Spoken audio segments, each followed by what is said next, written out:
skills list in the right way?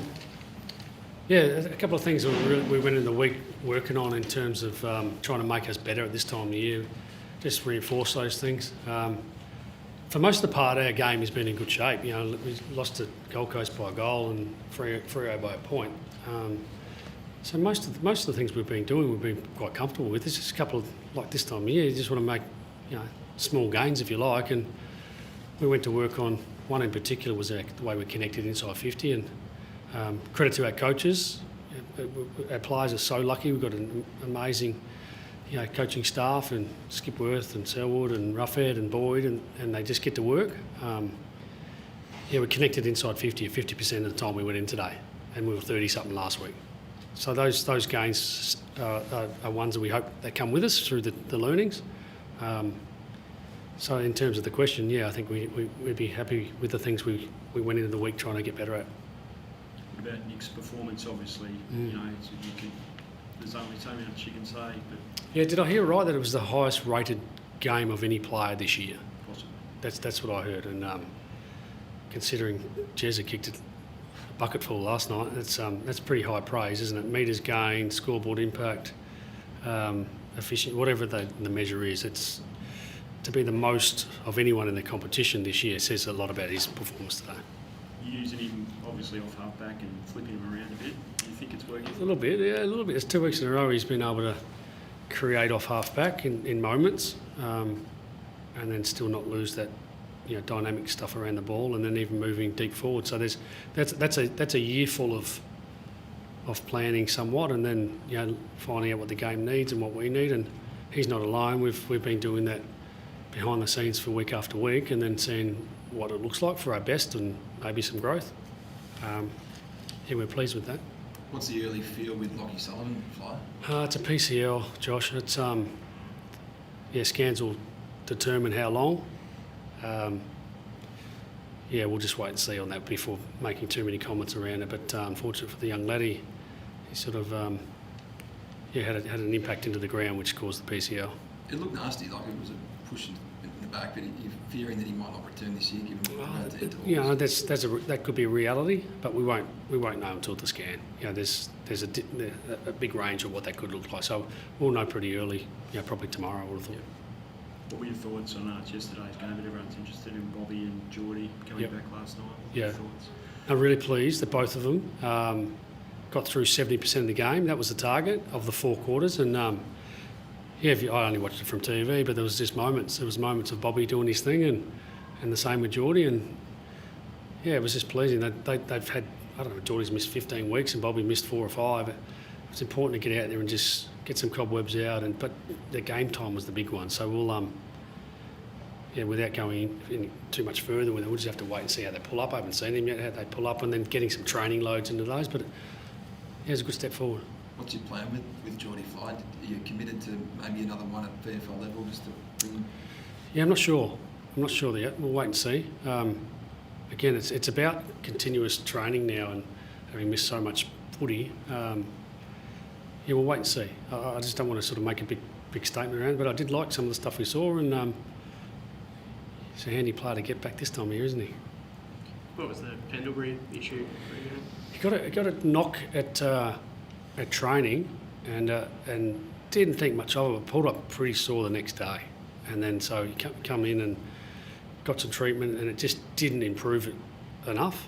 And a guy like him that knows his body like no one else just come to me and says, I'm not sure I've got 100% here, and I'm not sure if I'm improving quick enough. And that allowed us to do some potential things that allowed to get ready for next week. So we tried to give it right up to the line, just didn't quite get there. Darcy Moore apparently mentioned on Fox you're going through a bit of a heavy training phase. Yep. That's real. Right? That's real. Yeah, we because we got a 6-day break into a 5-day break, and Jared Wade, who I rate the best I've ever worked with, we won't train much in that 6 days and 5 days. So the last 2 to 3 weeks we've been training hard, and we've been doing stuff that we think that'll stack up, later. It is what it is. Just on that, do you think that might have contributed to your losses against Gold Coast and Fremantle? No, it didn't contribute to us not connecting inside 50. No. no, I'll never make excuses as a coach. That's just part of what we have to do to be the team we want to be, and hopefully again that serves us later on. Time will tell. So much focus on Tom Mitchell. He's got back in. How do you assess him today? I like some of Tom's get in and get underneath and get the ball out for Nick and Josh and others. That's what we need him to do, first possession. I watched the tape to have a deeper dive into it. It looked like he had great composure in the game at times. That's where his experience is so pivotal for us against a team. Actually, we haven't talked much about Richmond. I wouldn't mind just digressing for a bit. That's the first time we get to play them around 20, and they've got some really talented young players. I think having been at Richmond and loved my time there, there's some excitement there. I think that the Tigers faithful will be pretty happy with what's coming through with their Vlosten and Broad still playing as good as they've ever played. I think Vlosten had 17 intercept possessions. And then they've got these young kids that are just popping up, taking hangers, kicking goals from the boundary line. They're doing a good job there. Do you want to go back as development coach at Richmond? Yeah, they must have a good development coach. I never coached those guys. Just on Dan Houston, seemed to work his way into the game later today. What have you made of his progression? Yeah, I was asked this pre-game, Pete, and we'd seen some structural growth in him and just before I go out, probably 2 to 3 weeks of little things like he puts himself in a position to be able to kick goals on the run. He doesn't miss too many of those, and we want the ball in his hand more. So some of that's patterning, some of that's getting the ball to him. I think he's going forward. I think if you watch him close enough, he's heading towards a player that I think could have significant impact for the rest of the year. Just on it's hard at umpiring decisions, but that Mark Steely Green or that free kick that he got awarded when Perryman seen, what did you make of that? Yeah. Replay sort of showed my... this is the one when Perryman has his eyes for the ball? Yeah, I thought he had eyes for the ball. Would have been a great mark. I didn't think he disrupted, but that's just what my eyes saw. Can't say much more, can I? Just on the midfield mix, how are you going to fit them all in? Can't. You can't? No, they won't all play, barring injury and illness. No, that's real. Might be sub or other things, but it's too early. There's still 4 or 5 games to go, isn't there? It's going to be a level of what's needed. I think we're in a qualified phase still. I kept saying it to the players, let's stay here. And everyone wants to take us further and forecast and ladder predict. We can't live in that space. There's too much goes on. Like you're predicting umpiring decisions. Like, come on, let's just stay here. But I doubt whether they can all fit in for the mix because we have roles. But there could be a spillover. Time will tell. Have you adjusted your messaging at all? I think since you did get that 14 wins, which was obviously what you needed to qualify, obviously back-to-back losses. That's a very good assumption from you, and it's very real. It is. We did. We went a little bit sideways for a period for a couple of weeks, just around setting goals for ourselves, and our group they just love chasing something. So we did put something in front of them again, and there's top 4 is something we want to qualify for, and we feel like that we're close to that. We're not there yet, but good assumption. Well done. Where do you feel like your game is overall? Obviously, you've got a big test in the last month of the season, heading into finals. Still number 1 points against, I think. Yep. 57 today. We've only lost 1 game in recent time when the team's kicked more than 68, 69 points, and we lost by a point. So I think no, that was the last week. They kicked a bit more than that. But against Gold Coast, we kept them under a certain amount, and we didn't quite get there. But no, the reality is we're defending the ground well. We are, and Richmond played a way today that sort of allowed us at times to defend better because they got a lot of numbers back, and it's hard to score. That credit to them. They get a lot of numbers. If you watch the game back, put a screenshot there, have a look how many players are in there.